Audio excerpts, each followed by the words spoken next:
afternoon, everyone. Thanks for coming this afternoon. My name is Ben Coomer, and I'm a second-year clinical informatics fellow here at DBMI. And my co-fellow, PJ Park, who's here videotaping the conference, both of us are very happy to welcome you all to the first Digital Health Grand Rounds. Very pleased to set this up and have you all here. And a lot of you are probably asking, why did you create this conference? Why are you having it? And the answer is sort of twofold. First, we wanted to kind of explore the intersections between clinical medicine and information technology. And we're training to be clinical informaticians, and clinical informatics is the subset of informatics that sort of looks at the application of information technology to, broadly speaking, healthcare delivery. And everybody in this room has probably heard there are very exciting things happening in informatics and in clinical informatics in particular. Things like advances in mobile health and patient-generated data, artificial intelligence, and interoperability. I mean, lots of different exciting areas.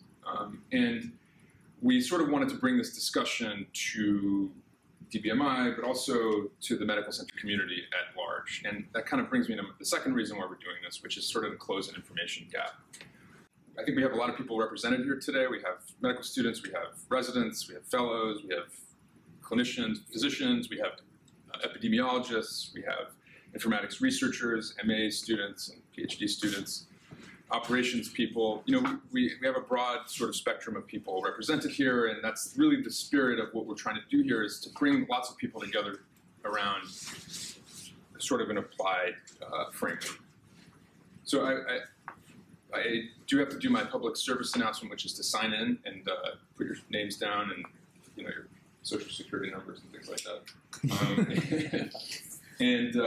I just want to thank everybody for coming today, and I'm really excited to introduce our speaker today, our very first speaker, Dr. Adler Perotte. He's an assistant professor in the Department of Biomedical Informatics, as well as the co-founder of and faculty advisor to the Health Tech Assembly. He is a PNS graduate, and his primary research areas are lots of things that are pretty amazing. Bayesian inference, prediction based on electronic health records, and electronic health data, spectroscopic metabolomics, and he has a lot of different research interests, both in the development of novel statistical machine learning methods and with a specific broad applicability across domains and the use of such methods towards solving biomedical problems. He's also interested in probabilistic phenotyping, statistical natural language processing, time series modeling, cohort selection, causal inference, and analysis of high-frequency monitoring data, which all sounds pretty complicated and definitely above my head. But without further ado, please welcome Dr. Perotte. Thank you very much for that introduction. I'm going to talk to you today about artificial intelligence and evidence-based medicine, two topics that have a lot of discussion happening about them today, and I wanted to talk to you about both what each of them are individually and how they might intersect now and in the future. So first, I'd like to talk to you about healthcare data and the perspective that we have about healthcare data from an informatics point of view. We have, obviously at the center of this are patients and clinicians. Clinicians observe things about their patients through interviews and through physical examination. Clinicians decide what to do based on that examination, order laboratory tests, collect vital signs, order diagnostic tests, write clinical notes about their observations, and eventually intervene. The interventions are the focus of a lot of what we study in medicine. We like to understand what works in medicine and why. All of these pieces of information get aggregated in the electronic health record, and we use the data from the electronic health record as sort of in a secondary use case. Obviously, the primary use case of the electronic health record is for documenting patient care, but we use that information to learn things about medicine that may be interesting or surprising. what we'd like to do is we'd like to take those insights that we learn from the electronic health record data and bring them back to the clinician at the point of care. So a little bit about myself. I studied computational neuroscience prior to studying medicine, and after studying medicine, I trained in computational methods, both in computer science departments as well as in the biomedical informatics department here. All of those things have led me to biomedical informatics, and I think that you'll see from the talk that insights that we've gleaned from neuroscience, as well as insights that we've gleaned from computer science and statistics, all impinge on what we'd like to do in biomedical informatics. Okay, so first I'll talk about what artificial intelligence is. There's a lot of talk about it, but I'll try to define, even though it's a difficult term to define, I'll attempt to define things that are most relevant to us about artificial intelligence. In particular, there are two types of artificial intelligence that are well known: symbolic artificial intelligence and statistical artificial intelligence. Symbolic artificial intelligence is artificial intelligence that reasons about very high-level concepts. And this type of artificial intelligence was very popular up until about the late 80s. You might have an ontology that represents fruits, and here you have a knowledge base about pomegranates and their structure, where they're from, and what they are. And so a system like this might be able to reason what the fruit is, given some properties about the fruit. And so this is a picture of a type of ontology. We actually use such ontologies to power things like INYP and Allscripts. But the Medical Entities Dictionary is something that our department created some time ago, and is an ontology that was meant to provide the kind of artificial intelligence that was studied up until the late 80s. The previous chair of our department, Ted Shortliff, developed a system called MySyn, and it also is of this kind of artificial intelligence. It was actually quite effective and is not in use, but this was quite effective in its day. We can discuss why it's not in use later. Okay, and statistical artificial intelligence is the kind of artificial intelligence that people are talking about today. Statistical artificial intelligence is nearly synonymous with machine learning. There are some types of machine learning that aren't necessarily statistical, but with that caveat aside, basically synonymous with machine learning. There are two major advances in the recent time that have led to the resurgence of artificial intelligence popularity. First, probabilistic programming. This is the ability to write not only deterministic programs, but probabilistic programs that allow you to infer things about a particular domain. If you understand the mechanisms at play in a particular domain, and you can write down the mechanisms in a computer program with certain things being uncertain, these programs allow you to characterize that uncertainty very accurately. Secondly, deep learning. This is something that you may have heard of. This is sort of the resurgence of neural networks. Neural networks were very popular at two periods in the past, and now they've experienced the resurgence primarily because we have much more powerful computing, and we have a few new methods to apply to neural networks that allow you to learn complicated functions without some of the pathologies associated with those complicated functions. This is an image of a popular deep learning network. Each of the little nodes that you see in this image is what one would have considered a neural network in the past. And so this is why they have the moniker deep. There are many, many layers of neural networks that are in play here. Okay, so a talk about artificial intelligence in medicine would probably not be complete without a discussion of IBM's efforts and the Watson system. We have faculty in our department. In fact, Dr. Herb Chase here, who's in the department, worked with IBM in the development of the medical applications of Watson. So I'd like to play a short video to to illustrate their work.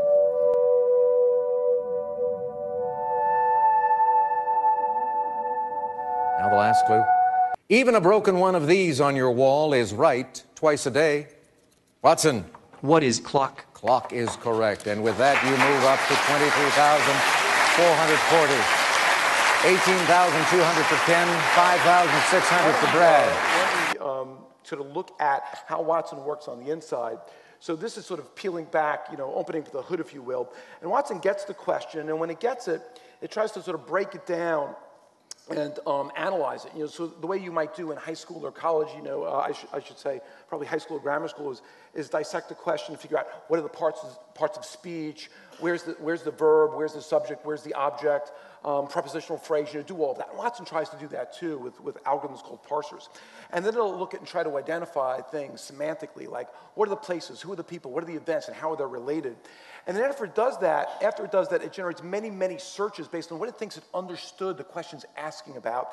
And from there, it generates many possibilities. So hundreds of possibilities. So in this case, Brussels or Turkey or Sarajevo. So it generates many, many possibilities. And then for each one, it goes and says, what if this were the right answer? Can I prove it, if you will? So it collects a lot more what we call evidence. And then it scores that evidence, reads it, and says, yes, this paragraph here or this passage over here seems to suggest that this is the right answer. And it computes probabilities, likelihoods, right, that passage that it read or that document it read supports that as an answer. And it does that, and then it has to weigh all those confidence scores based on all those pieces of evidence, and it combines those weights, and it gets what's called an evidence profile. That evidence profile gives it a sense of how well the evidence it read supports the different answers. And whichever answer had more support from these different dimensions, like document support or logical justification or popularity or time or type match, whichever one sort of had the most support from the majority of these dimensions of evidence is the one that gets the highest probability. In this case, Istanbul for 84%. Okay, so IBM's Watson performed extraordinarily well at Jeopardy. Why don't we have Watson-based systems in healthcare today? There are a number of challenges associated with healthcare. Namely, the documentation that we have in healthcare is designed for other clinicians. It's a very specific language that's used for efficiency. And the type of tools that have been developed in natural language processing aren't capable of processing what clinicians write, because we write in a very specialized language. In addition, our electronic health record systems are clunky behind, they're clunky in front and in back. And so if you look at how the data is stored, it's stored in a very complex way that is roughly, is difficult to find documentation for. And in order for a system like Watson to leverage the kind of data that is generated in healthcare, it has to have intimate understanding of how these systems work behind the scenes. And so I look forward to what will happen in the future, but those are some of the challenges. But Watson is a good example of a mixture of the symbolic kind of artificial intelligence that I described and the statistical kind. They have been working to integrate those two in order to develop question answering systems as well as clinical trial matching systems and other things. All right. So now that we've discussed artificial intelligence, I probably don't need to describe what evidence-based medicine is here, but I'd like to break down the definition so that we understand exactly what we're talking about evidence, when we say evidence, and how artificial intelligence might impinge on that.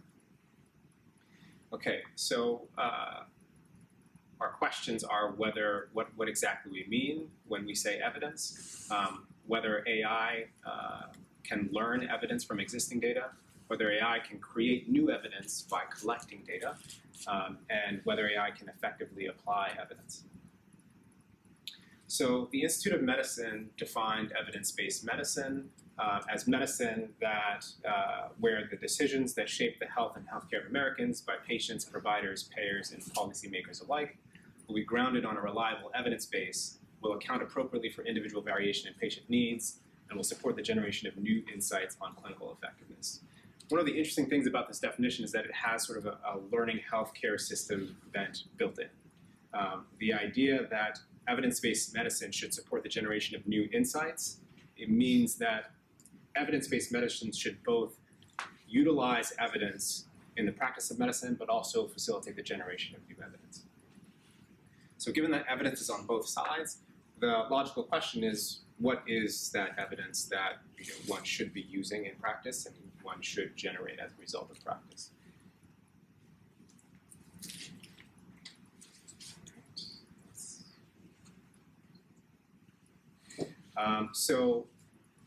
The Institute of Medicine also defines evidence as information from clinical experience that has met some established test of validity, and the appropriate standard is determined according to the requirements of the intervention and clinical circumstance. So the interesting thing about this definition of evidence is that it's context specific, firstly. The standard for evidence is that it be judged according to the circumstances for that particular intervention and the clinical circumstance. But also it's very focused on interventions. I'd like to argue that there are many other kinds of evidence that may be useful in the practice of medicine that don't deal directly with interventions. Okay, so what other types of evidence might we consider? We might want to know what evidence there is that a patient that is currently under your care is at high risk for DVT, for example. We might want to know what evidence is there that there are distinct subtypes of nephritis. We might want to know what evidence is there that this patient has a mitral valve, this particular patient has a mitral valve regurgitation. So that's distinguishing sort of global evidence about what is true generally in medicine and what is true specifically about this patient. We might want to know what evidence is there that this patient will likely return to the hospital within 30 days.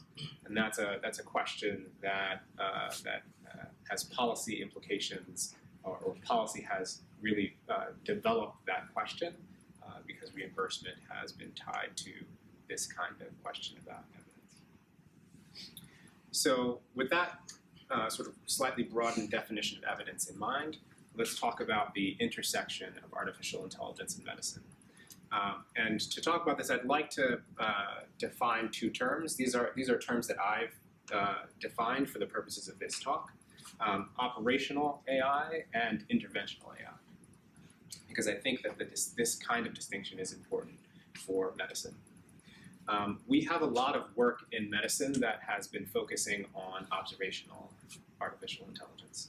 And the question associated with that is, what can AI learn to detect both with and without expert help?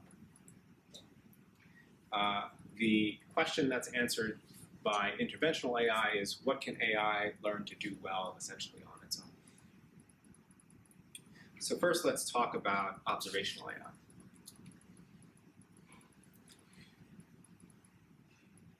What can AI learn to do without expert help? This, in the machine learning world, is known as unsupervised learning, where you have a data set and you're attempting to learn something useful about that data set. You're trying to learn something interpretable or useful about the entities in your data set. Oftentimes, this changes high-dimensional data where each patient, let's say, has many things recorded about it, to something relatively simple.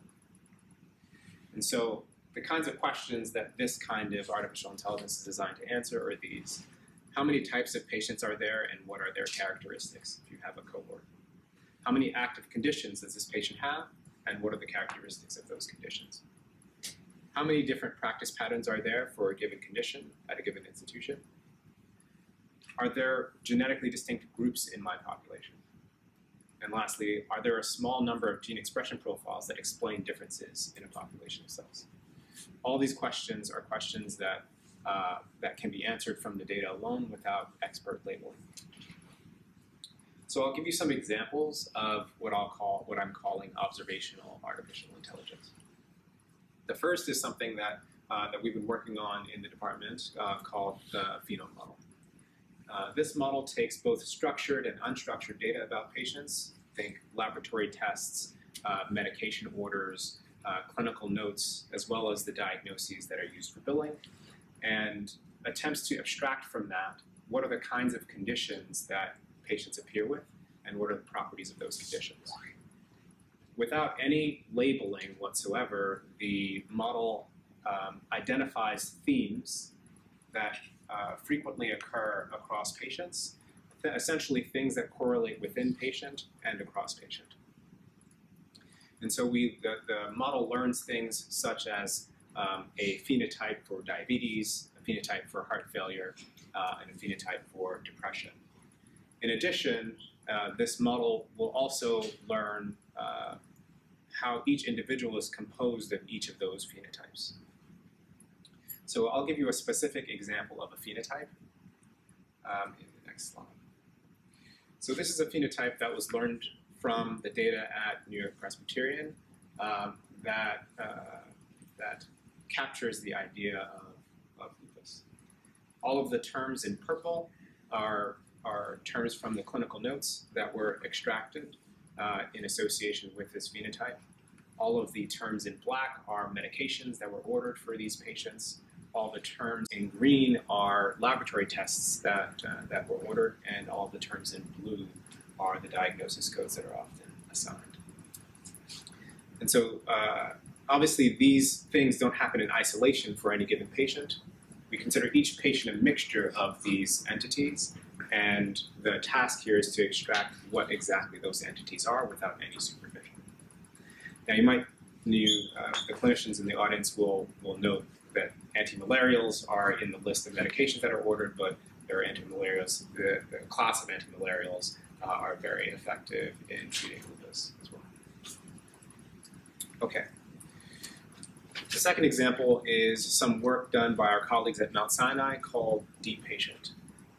And what this is a model that extracts low-dimensional representations of patients that could potentially be used for many other tasks. For example, identifying patients with a particular diagnosis or clustering patients in useful clusters.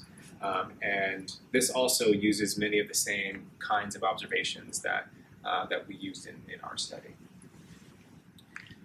This study also uses those phenotypes for prediction. It uses those phenotypes to identify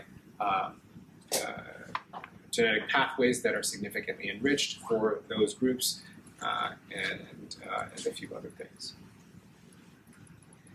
This is another study, also done by our colleagues at Mount Sinai, that looks at patient clustering. What we are observing on the left-hand side is a clustering of the entire patient cohort in this particular study. There are patients with type 2 diabetes and without, but the focus of this study was on type 2 diabetes. You'll notice that there are two relatively distinct clusters in this data set, and the red indicates the prevalence of type 2 diabetes in that region. When the authors of this paper saw this, what they did is they applied essentially the same algorithm, focusing only on the patients who have type 2 diabetes. And on the right, you'll see that there are three clusters of patients three clusters of patients with type 2 diabetes. And what they did to determine whether these clusters were stable using their method for clustering was to separate their data into many subsets and perform this clustering again and again. And what they found essentially was that clustering was very stable. In addition, there were certain genetic pathways that were enriched for certain subgroups. There are certain subgroups that had significantly lower BMI than other subgroups, et cetera. So those are a set of examples of things that we can learn about patients and about medicine without any expert help. So what can we do with expert help? This is often termed supervised learning in the machine learning literature, and typically we're interested in generating useful classifications or predictions. And in generating predictions, we're often, as a byproduct, generating essentially risk assessments for a given patient at a given time. So some questions that we might be interested in answering with this type of method are, how long until this patient experiences an event of interest, perhaps a coronary event? Does this patient have pyelonephritis right now, based on the data that we have available? What will this clinician likely do for their heart failure patient tomorrow? Sort of a practice question. Will this heart failure patient return to the hospital unexpectedly within the next 30 days? All these are potential questions that we might want to ask that would require expert help. So the first example is work in our department on performing survival analysis with electronic health record data. The challenge of doing survival analysis with electronic health record data, as opposed to the typical scenario where you're applying survival analysis, is that we don't have an alignment time. Typically, we have patients entering a trial, and they're all aligned at that date, and we're assessing survival from that date to some other date. But patients that show up in our hospital, they're at various stages of their disease, and so estimating survival from some arbitrary state was the challenge. And so what we did is we essentially aligned patients by their failure time, and developed a statistical machine learning model that handled sort of three things about this data. The first is the lack of natural alignment. The second is that many of the things that we would be interested in predicting a coronary heart event would be missing. And third, that many of the relationships of interest are non-monotonic. And so if we think about many of the things that we measure in clinical medicine, they have normal ranges, where essentially bad things happen at low values and bad things happen at high values. A lot of these models make a monotonic assumption, where the relationship between that value and risk is one directional. As that value increases, risk increases, or as that value increases, the risk decreases. So those are the things that, and the deep learning models that are so popular today have the ability to model these non-monotonic relationships. Obviously, you lose something in exchange for that, but that's the situation. Okay, and so what we did in this study is we compared, using the data here at New Presbyterian, the Framingham risk score for prediction of a coronary heart event, and our model, which we termed deep survival analysis. And what we found essentially is that we can improve significantly on assessing the risk over the Framingham risk score. Now, there are many other risk scores that exist, and so our next steps in this work is to compare to other existing risk scores. Can I ask that question? Sure. What does the K refer to here? Is it how many variables you're looking at? Or? So K refers to essentially the complexity of the model, where as we increase the complexity of the model, it's able to fit the training data better, but is less generalizable outside of the data that it was trained on. And so essentially one of the games in applying artificial intelligence or machine learning is to identify the right model complexity. Where if the model is not complex enough, you don't get good performance. If the model is too complex, you also don't get good performance, but because it has learned something idiosyncratic about your training data that doesn't generalize to patients it hasn't seen.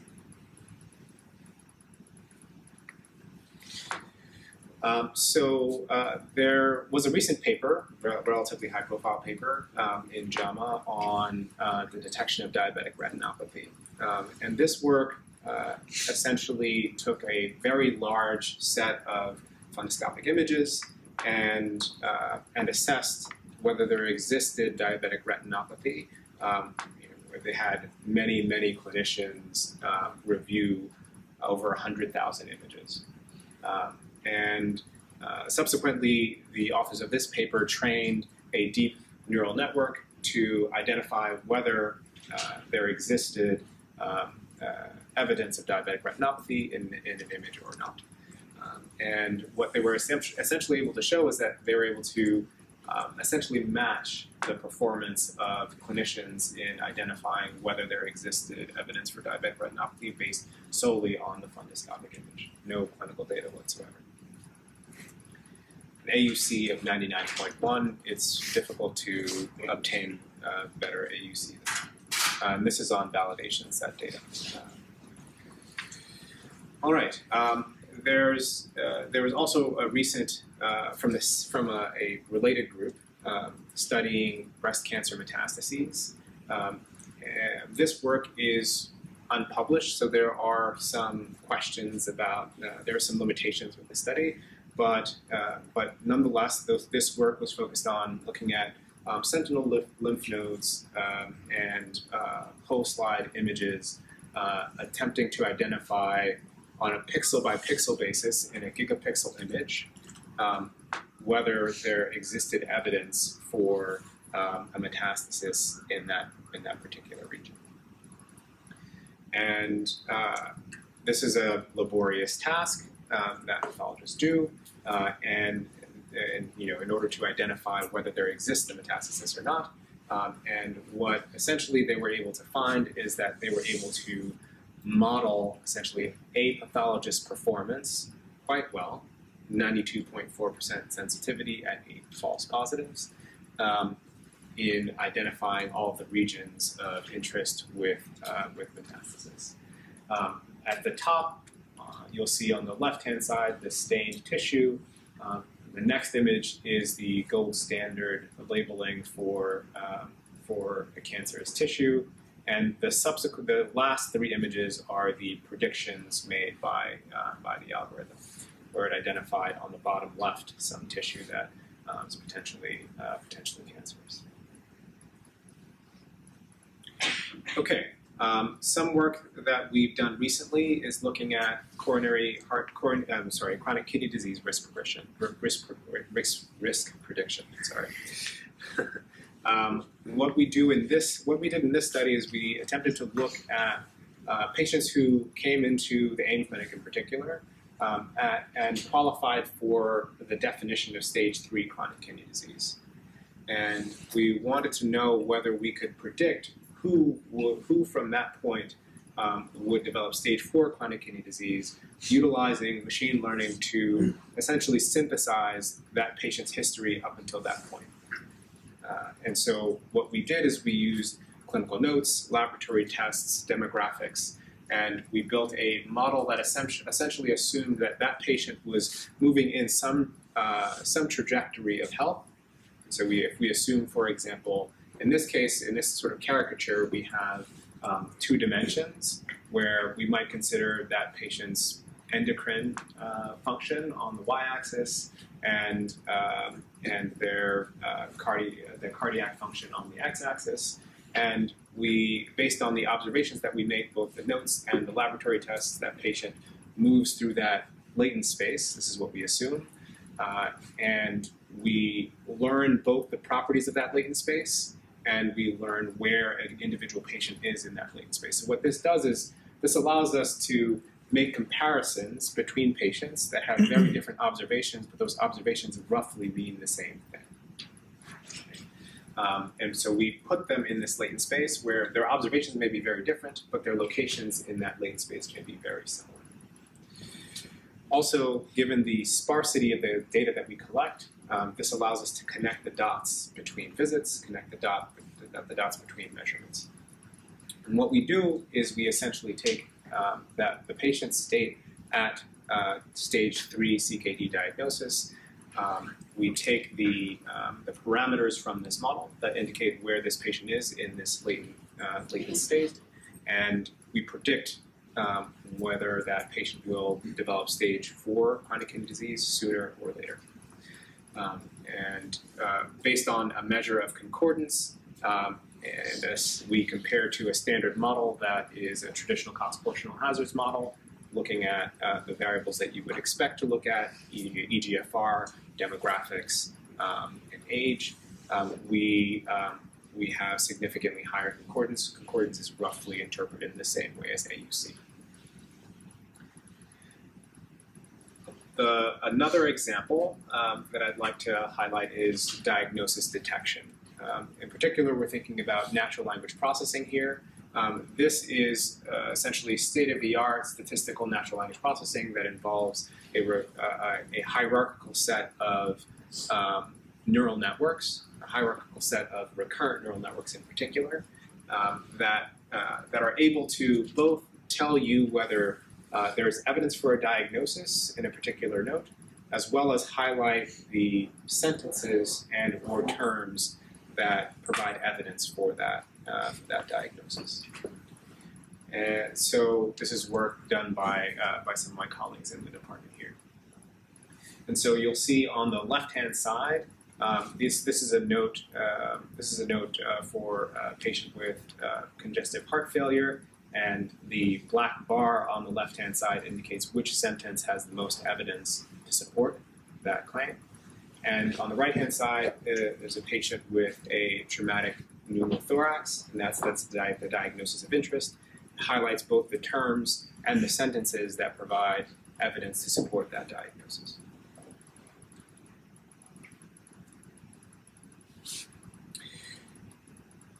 In predicting the diagnoses of interest, these are the performance metrics. It was compared to support vector machines, which are a state-of-the-art machine learning method, as well as CNNs, which are a type of neural network.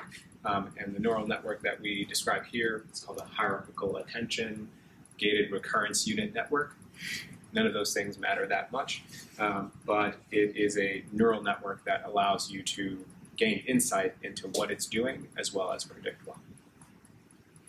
Okay, so that wraps up the discussion of observational AI.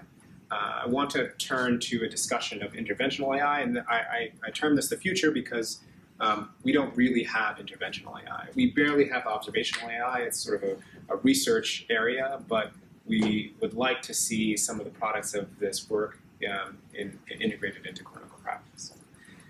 I think that the future is in interventional AI, and I'll discuss what I mean by that exactly. So the main question here is whether AI can learn cause and effect. And our gold standard here is the randomized controlled trial, otherwise known in other circles as A/B testing. And I make the comparison between randomized controlled trials and A/B testing because there has been quite a lot of work in streamlining, generating causal knowledge in other domains. In particular, every time you do a Google search, there are a set of advertisements that are displayed below that search. And all of the details of these advertisements, if you look at the first advertisement for this gaming computer search, get deeper in the game. And that might seem like an arbitrary phrase that someone thought up and wrote down and showed up on your screen. But the truth is that every single aspect of every one of these ads is being tested in a randomized trial in targeting you specifically. And so Google has made it their business in making these advertisements effective. And in order to know what will be effective, they have to understand what will cause you to click, what will cause you to perform some action once you click. And this has clearly been effective as they grow as a company.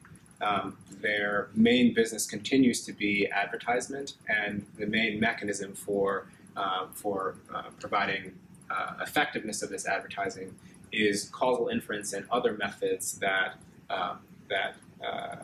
determine what the best action is for a given user and set of advertisement options. So the methods that are used in that context extend beyond randomized trials. And I'd like to discuss for a moment the limitation of randomized trials, both in the context of medicine as well as in the context of these kinds of marketing campaigns. The first is generalizability. This is sort of a well-known limitation of randomized trials. Randomized trials have very selective inclusion and exclusion criteria, and the the results that are gleaned from studying that population may or may not apply to populations outside of that group.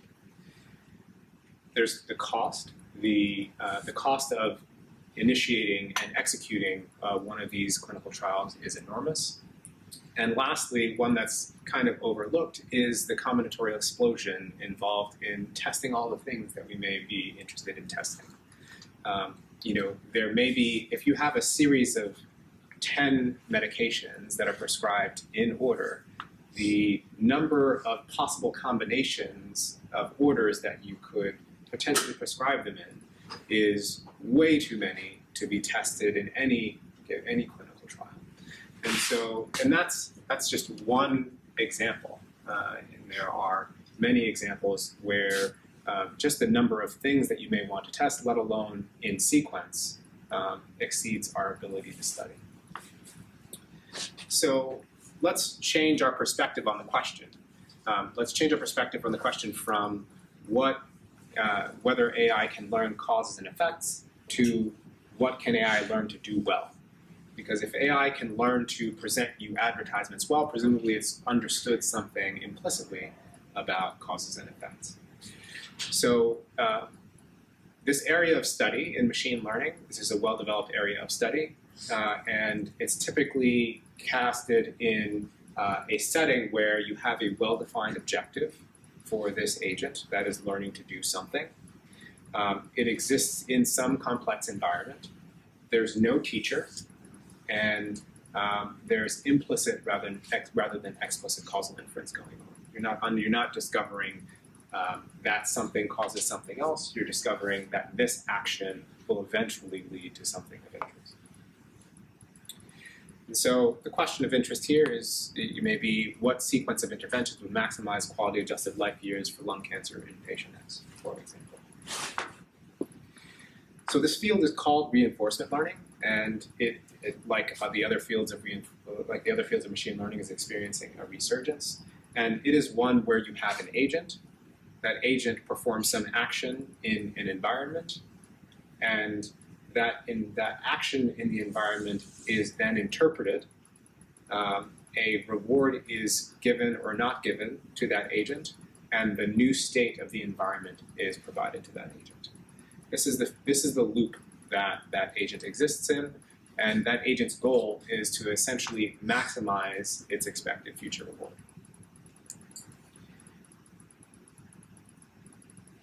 So I'd like to play another video that illustrates one effort to improve on the state of the art with regard to reinforcement learning.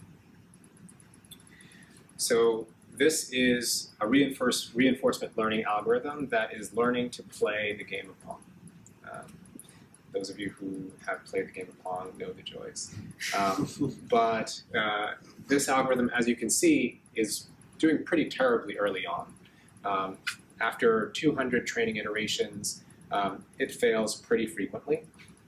At 400 training episodes, it performs relatively well. It performs as you would expect a pretty good 10-year-old to perform. But something interesting happens once you get to a certain level of training. Because it has only a well-defined objective, it learns and it improves it on its skill in playing the game.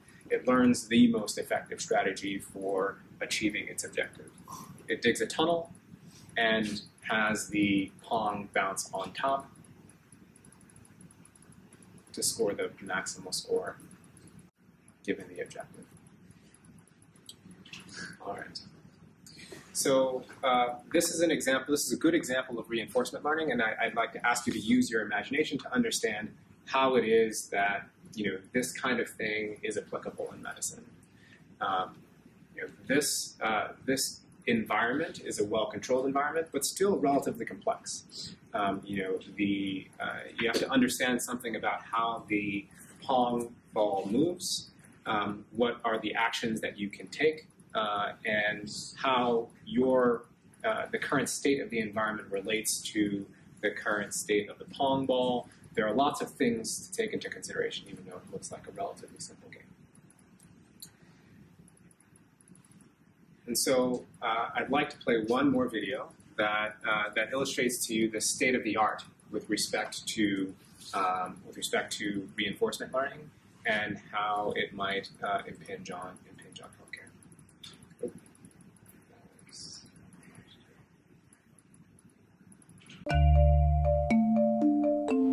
Go is a very ancient game. It's probably the most complex game humans play. There's more configurations of the board than there are atoms in the universe. So our program combines lots of different techniques together, and for the first time ever, AlphaGo, our program, beat a professional player at Go on even stones, so no handicap, on a full-sized Go board.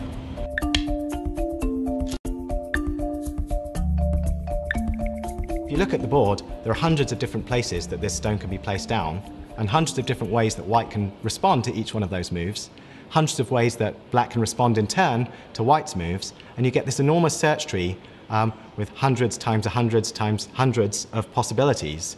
And in fact, the search space of Go is too enormous and too vast for brute force approaches to have any chance of succeeding. And as a result, AI researchers have to turn to more interesting approaches than brute force search, which are perhaps more human-like in the way that they deal with the position. It's a very intuitive game, so if you ask a great Go player how it is that they decided on a move, they'll often tell you it felt right. So these things are generally computers are not great at. Most games are fun and were designed because they're microcosms of some aspect of life, and they're maybe slightly constrained or simplified in some way, but that makes them the sort of perfect challenge for us as a stepping stone towards building general artificial intelligence. We're very excited about what the future holds, both in terms of Google applications. You can imagine within Google actually taking our interactions with our many users at Google to try and optimize how we interact with them. In addition, we'd like to consider tasks beyond that, perhaps moving into medicine one day, where we'll be able to help patients personalize their treatment by actually using reinforcement learning to understand which sequences of treatments actually lead to the best outcomes for those individual patients based on their particular track record and history. All right. So, this is a very different kind of evidence. The evidence that reinforcement learning is effective is not the kind of evidence that we're accustomed to. It's the kind of evidence we're accustomed to is that a particular intervention is effective for a particular thing, for a particular kind of patient.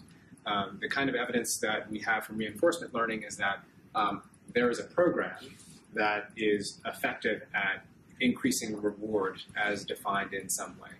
In this case, reward might be time until ventilation weaning, for example. And what I imagine is the future is that there are essentially higher level interventions that are managed by AI, but ultimately managed by clinicians. So there are some questions. I partially answered this before. Why don't I see AI in medical practice now? And I think one of the reasons that we don't have the luxury of failing at Go, a million times before we can pass at playing against a 10-year-old. But these algorithms do have that luxury, and so we have the onus on us to first do no harm. And in certain senses, AI is immature for application in medicine. We have great successes in places where there is very clean, structured data, but the data that we collect in healthcare requires an intimate knowledge of both healthcare practice locally and medicine more generally. There's also fear, fear of liability. What if something is suggested that is eventually harmful? There are a lot of concerns. And lastly, electronic health record flexibility is a problem. The user interfaces are not designed for innovation. They're designed for the practice of healthcare and the business of healthcare. And so user interfaces that provide the opportunity for the integration of things that are the products of artificial intelligence is a huge step forward. So clinicians often, when I talk to clinicians, one of the things that is sort of the topic of discussion is that, what is the role of AI in medicine? How will it fit into medical practice? And I think that one of our colleagues at Harvard sort of said this well when he said, that there are sort of two places where AI fits in. The first is what clinicians can do but don't really want to do. And that includes things like structured documentation, record summarization, medication titration if it's something over a long period of time, medication reconciliation. Maybe some people like to do medication reconciliation, but I doubt it. And there are some things that clinicians just can't do because they're sort of beyond the capability of a human to do. Genomic analysis, the amount of data that's generated from an individual's genome, if it's just the regular genome, but if they're also getting sequenced cancer, those things are just too high dimensional for an individual to process. High dimensional risk quantification for the same reason. Large-scale experimental management. So, these are things that Google would have people managing these experiments if it could, but, if it were the best way to do these things. But these experiments, as to what ad is shown when, are managed by computers because the scale is just too large. Lastly, 24/7 patient monitoring is something that humans cannot do. So I have a hypothesis about how we get there. This is just obviously one person's hypothesis, but I think that if we're able to obtain inexpensive continuous measurement for patients, that will open up the doors quite a lot, because one of the things that is integral to all of the AI methods that we previously discussed is having data. In particular, for the reinforcement learning methods, you need to have a measurement of the state in order to understand how your actions influence the state and what your potential reward is. Lastly, I think that we need to have thoughts about how to get bounded algorithmic autonomy into healthcare. There are certain things that we either don't want to manage or are better managed by a machine. So, for example, pilots don't manage the individual rudders on or the individual I forget what they're called, but the individual parts of a plane. There are systems that have been put in place to manage those things to improve the stability of the flight. And there are similar opportunities in healthcare. So I'd like to close with some thoughts about the figure that I presented early on and how things might change in the future. So we still have all of the same parts of the healthcare system that exist today. I'd like to think that artificial intelligence will at some point provide intelligence to clinicians at the point of care. Obviously, that requires collaboration of clinicians, informaticists, computer scientists.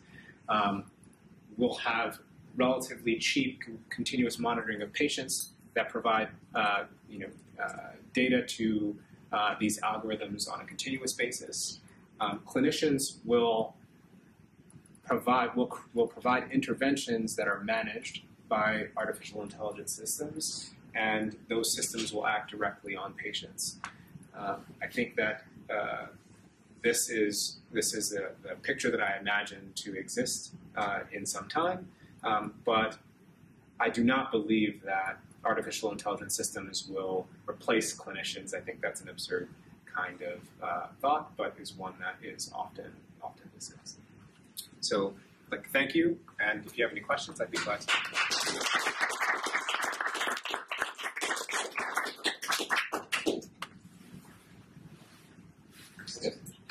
So I know that was great, by the way. That was very clear and a complicated topic, at least to me, and super. But I was wondering, I think it seems like one area where there's a lot of this being used already is in radiology. You mentioned pathology as well, detecting lesions and stuff. And I was wondering, at least in that area, is it possible to know how much of the benefit that's derived is due to the lack of distractions and making errors that humans make, which I guess the machines don't. They don't get distracted. They don't have other thoughts. They're only doing this thing. They have to go to the bathroom, whatever it is. Versus how much is because they actually do the thing better. Is that an issue at all? Taking out the negatives versus the actual positives? Yeah. So I think that these algorithms, there's a reason that the terms have changed from artificial intelligence to machine learning, and now they're sort of swinging back to artificial intelligence. But I personally like the term machine learning because the machine is learning something and it's learning it from someone, and it falls into that supervised learning category that I described previously. Most of the work that's being done in radiology, and so those answer the question of what can AI do with the help of experts. And I think that there's an upper bound using the current methods that is, the clinician performance. And it may be the case that there are certain circumstances in which these algorithms are more consistent, but I believe that in these circumstances, the upper bound of performance is clinician performance. On the slide where you talked about unsupervised learning, and you had the graphical output for the phenome of, I think it was lupus, right? Yep. Yeah. A lot of the words that were there, especially the bigger words, were words that were properly found in the clinician's notes. Mm-hmm. So, if I understand that from like a machine learning or an artificial intelligence perspective, it's unsupervised, but a lot of the output is driven by what clinicians had already written in the record, either suspected or given diagnoses. Absolutely. So how do these systems perform when you remove the clinician input? Right. So this is the objective in that study wasn't really to identify things that were undiagnosed. Really, it's saying that the diagnosis labels are poor. And if we want to know when someone developed a particular condition, and when that condition is resolved, we can't rely on the diagnosis labels that we're billing, for example.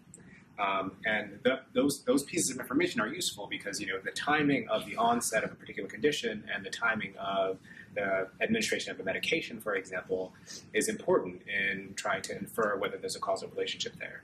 And so this is sort of like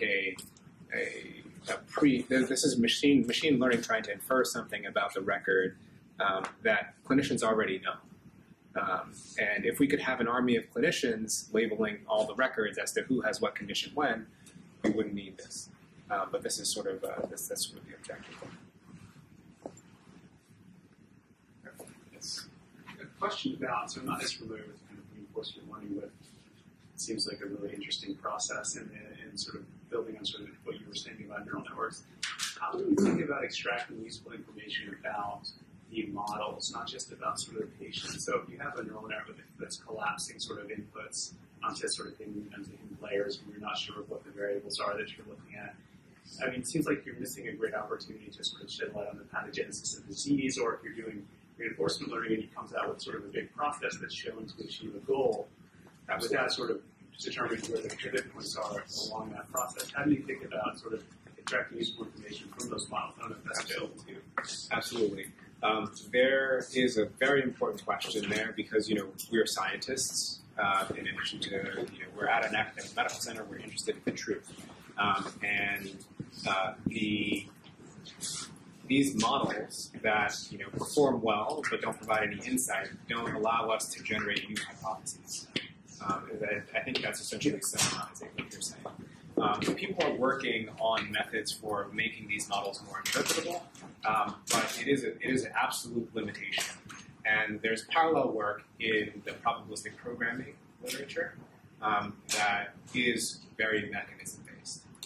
In a probabilistic program, you essentially state what your assumptions are about how the data is generated, and you infer things about the specifics about how the data was generated that allow you to generalize predictions to your data points and generate new hypotheses. So that, my lab is focusing mostly on probabilistic programming for that reason, but it's the effectiveness of deep learning is undeniable, and before we think about hypothesis generation, if we can treat patients better with great performance, then it may be something worthwhile doing in the meantime.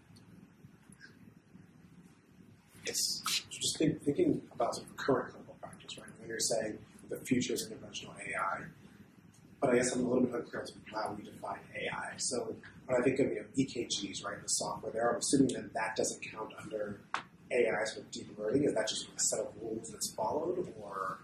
So the interpretation of EKGs, I would call that machine learning. The software that is used to process EKGs, I think that would classify in what people would call statistical AI. The innovations that have come recently have improved on those methods significantly, and that's why you see the resurgence. But it's already, AI is already in clinical practice in various ways. Things that involve control, like insulin pumps, for example, all these things involve some measure of what people would call artificial intelligence, based on a sort of broad definition that includes both symbolic and statistical AI. Yes? It's a rudimentary question, maybe. We use neural networks. You use that term. What does that mean in very simple, sort of non-computer savvy people? Mm-hmm.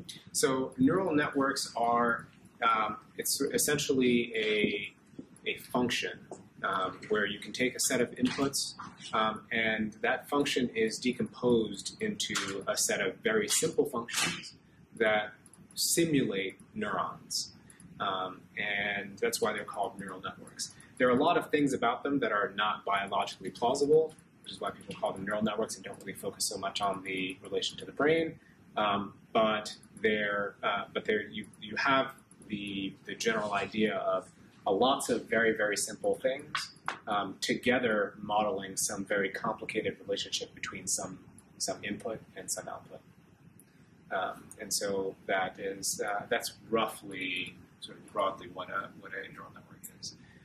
A lot of the excitement about neural networks exists because these functions, the mapping between an input and an output, there are sort of very rigorous proofs, mathematical proofs that show that given enough data, you can model any function.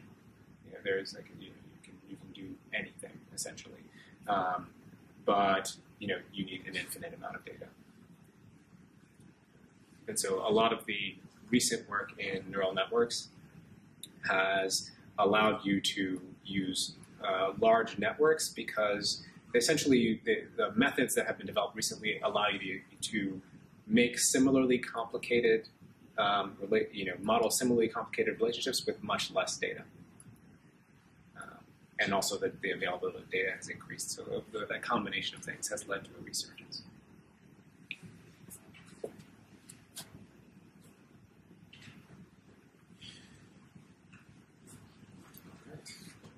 All right. Well, we're over time. Thank you very much for coming. If you have any questions, any further questions, please feel free to ask me now, or I'll be available via email.